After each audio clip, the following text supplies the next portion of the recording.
Querido amigo, hoje o nosso alvo é estudarmos os capítulos 8 e 9 da primeira carta de Paulo aos Coríntios.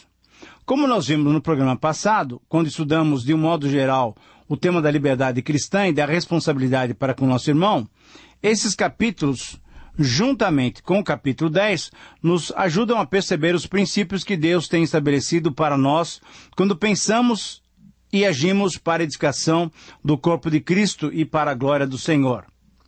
Paulo, então, começa a tratar de um dos problemas mais sérios que os cristãos de Corinto enfrentavam, isto é, o relacionamento entre eles e os pagãos, o relacionamento entre eles na própria comunidade.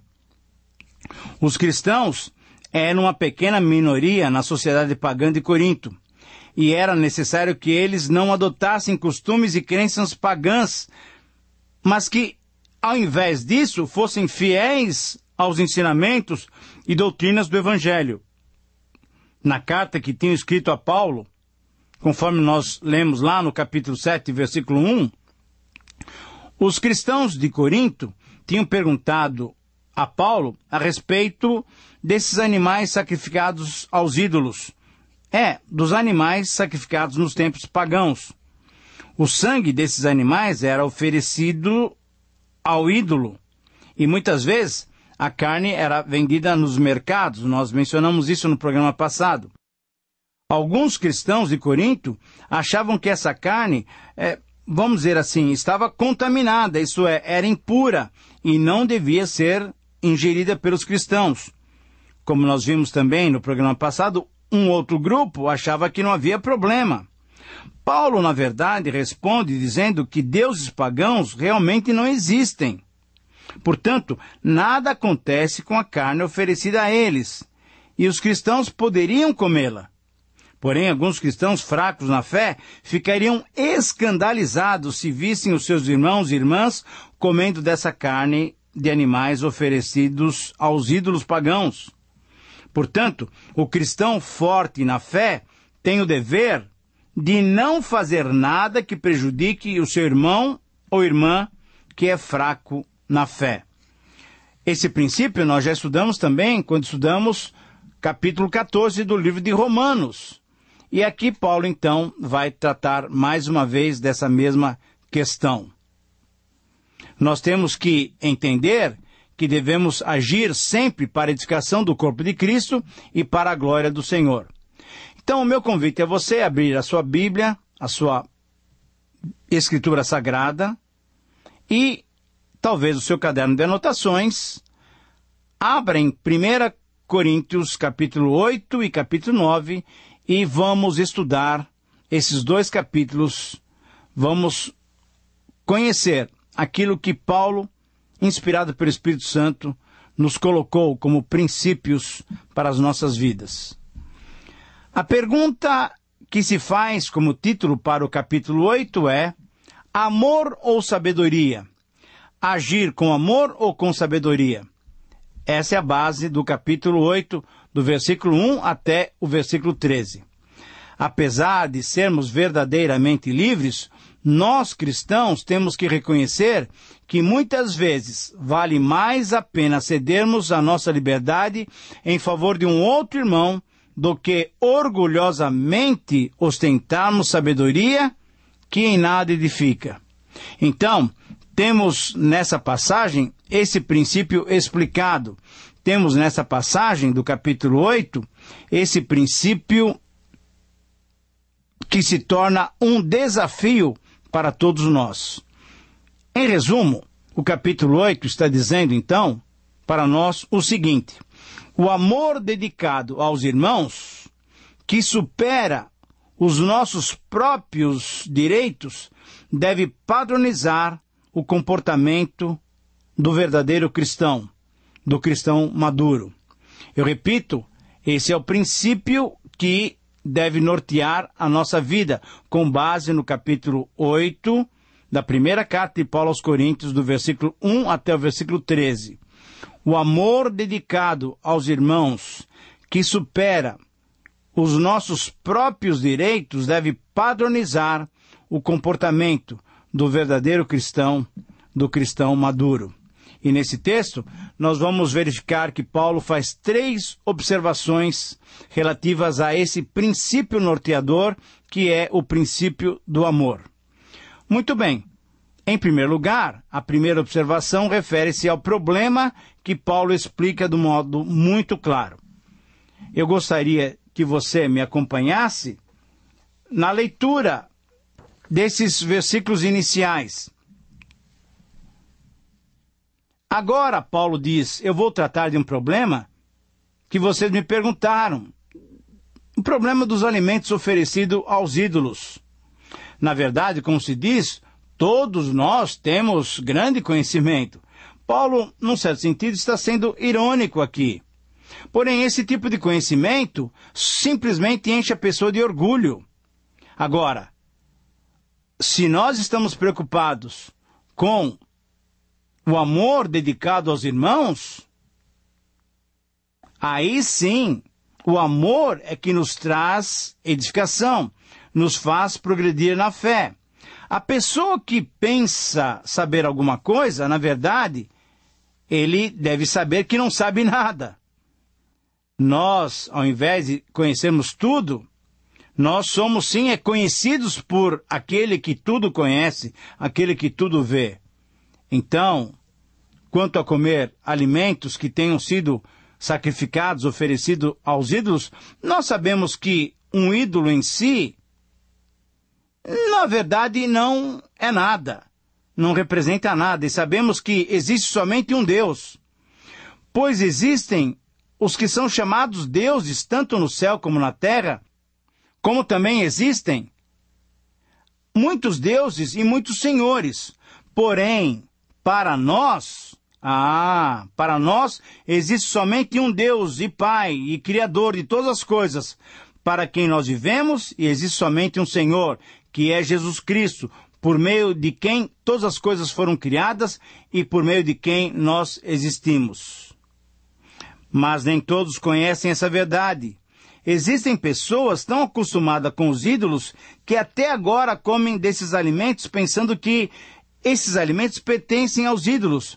A consciência desses irmãos, dessas pessoas, é fraca e por isso elas se sentem impuras quando comem esses alimentos.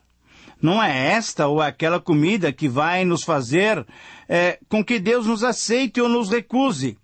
Nós não perderemos nada se não comermos. E também nós não ganharemos nada se nós comermos desse alimento. Mas, e Paulo continua dizendo, mas nós devemos ter cuidado para que essa nossa liberdade não venha colocar em risco a fé dos nossos irmãos mais fracos. Essa nossa liberdade não deve fazer com que os nossos irmãos mais fracos caiam em pecado. Agora, pense bem, se uma pessoa que tem a consciência fraca nesse assunto vir você, que tem um grande conhecimento, comendo alimentos oferecidos a um ídolo, será que essa pessoa mais fraca não vai querer também comer esses alimentos? Sim, com certeza sim. Mas aí esse cristão mais fraco, por quem também Cristo morreu, vai se perder por causa do conhecimento que você tem e da consciência débil que ele tem. Desse modo, então, se você proceder dessa maneira, você estará pecando contra o seu irmão e ferindo a consciência dele. Quando você faz isso, na verdade, você está pecando contra Cristo. E Paulo conclui essa colocação com o versículo 13, quando nos diz: portanto, se o alimento faz com que o seu irmão peque, nunca você deve comer desse alimento, para que não haja causa de pecado entre você e ele. Querido amigo, o problema, então, em primeiro lugar, é explicado. O mau uso da liberdade cristã pode tornar-se um tropeço para muitos irmãos. Conforme o versículo 4, alguns crentes, alguns cristãos de Corinto, e hoje mesmo nós sabemos que o ídolo em si não é nada.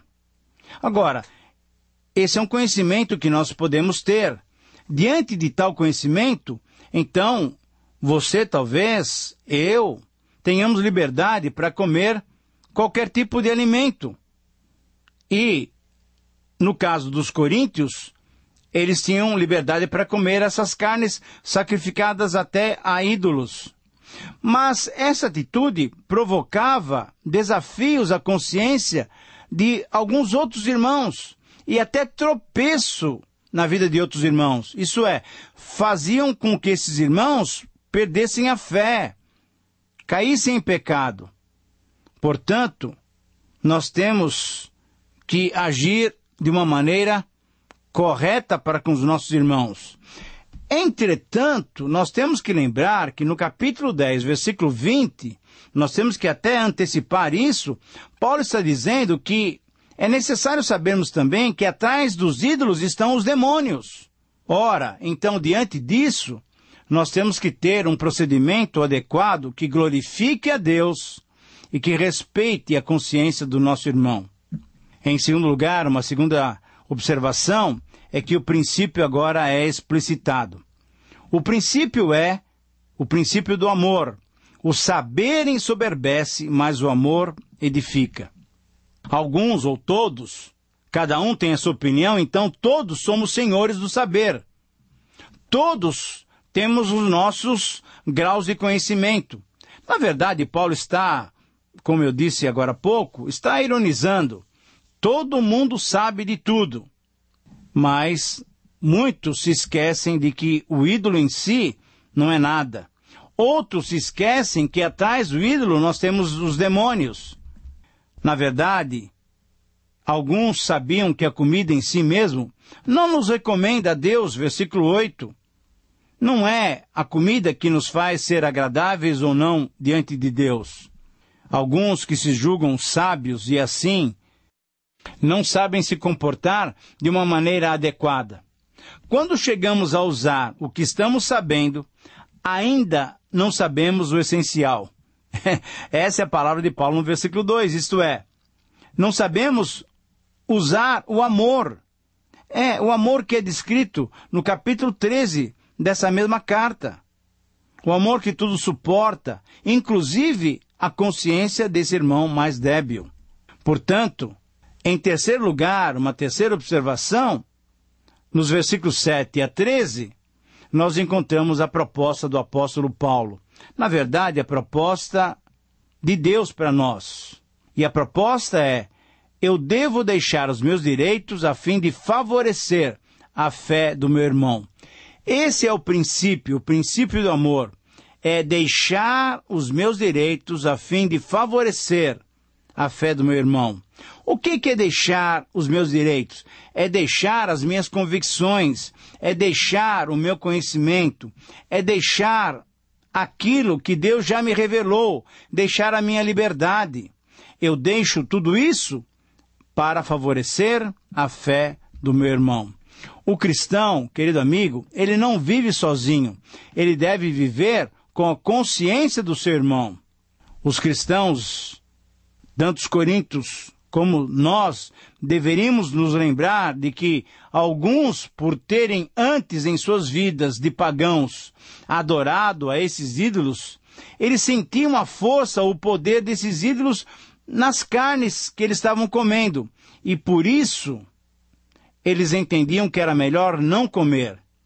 E por isso também, eles, vendo alguém comer essas carnes, eles se escandalizavam, portanto, pecavam ao ver irmãos comendo tais carnes. A questão, então, exposta é colocada de um modo muito específico. Cuidado com os golpes que você está dando na consciência do seu irmão, pois é contra Cristo que você está agindo. A palavra-chave desse texto é escandalizar. Isto é, dar um checkmate na fé do nosso irmão. Nós não temos esse direito. Escândalo não é só o que o irmão não gosta, mas é algo que eu sei que quando eu faço, eu prejudico a fé do meu irmão. O grande desafio, então, é deixar os meus direitos a fim de favorecer a fé do meu irmão. O capítulo 8 nos dá, em resumo, essa mensagem. A atitude do verdadeiro cristão é deixar os seus direitos a fim de favorecer e edificar o meu irmão. Muito bem, e aí, a partir desse princípio, Paulo se coloca no capítulo 9 como um exemplo de alguém que deixou-se esvaziar, como alguém que cedeu seus direitos em favor da fé do seu irmão. E eu coloco então no capítulo 9 o seguinte título: um exemplo de mansidão. Um exemplo de mansidão. O capítulo 8 destacou a seguinte verdade: deixo os meus direitos a fim de favorecer a fé do meu irmão. E no capítulo 9, Paulo coloca a sua vida como exemplo dessa verdade. Mesmo diante de acusações injustas, ele não revidou, mas entregou-se àquele que julga retamente. Paulo então demonstrou 3 atitudes que revelam a mansidão cristã. Em termos resumidos, em termos sintéticos, então, no capítulo 9, nós temos o seguinte princípio. Nós temos o seguinte desafio. O princípio do amor deve ser praticado por todo cristão que é bem-aventurado por ser manso. Repare bem essa frase, e se você puder anotá-la, anote-a. Eu quero repetir com bastante tranquilidade para que você possa fazer a sua anotação corretamente. O princípio do amor deve ser praticado por todo cristão que é bem-aventurado por ser manso. Nesse texto, então, nós vamos encontrar 3 atitudes que demonstram a mansidão do caráter cristão. Como eu disse, Paulo se coloca como exemplo, mas o Senhor Jesus já tinha dado, ele, um exemplo maior, ao se referir a si mesmo, dizendo o seguinte, que ele era manso e humilde de coração. A mansidão, querido amigo, é o desafio para nós na prática do princípio cristão. Paulo tem a primeira atitude através da autodiminuição. Do versículo 1 até o versículo 18, nós encontramos exatamente isso. No versículo 1 a 6, nós lemos que várias acusações eram levantadas contra Paulo, sobre o seu apostolado, sobre a sua companhia, sobre o seu trabalho, sobre o seu sustento. Várias vezes, os coríntios e outras igrejas levantavam questões e acusando o apóstolo Paulo injustamente. Mas nos versículos 7 e 18, Paulo, de uma maneira muito calma, muito tranquila, mas muito objetiva, ele responde a essas acusações. 3 fatos poderiam comprovar o seu apostolado como um apostolado autêntico. E Paulo cita isso nos versículos 1 e 2. Será que eu não sou um homem livre? Por acaso não sou eu um apóstolo? Será que eu não vi Jesus, o nosso Senhor? Acaso vocês não são o resultado do meu trabalho que eu faço para o Senhor? Ora, mesmo que outros não me aceitem como apóstolo, vocês têm que me aceitar. Por quê? Porque vocês mesmos são o fruto do meu trabalho no Senhor. Era uma resposta muito clara de Paulo aos seus acusadores. Veja bem, Paulo continua argumentando, e ele diz no versículo 5 que a prática dos demais apóstolos, como por exemplo, serem acompanhados por suas esposas, anulava completamente essa acusação que lhe era feita. E Paulo mostra então 4 argumentos sobre o seu sustento ministerial. Ele mostra no versículo 7 a 8 uma resposta pessoal. Depois, no versículos 8 e 12, uma resposta legal.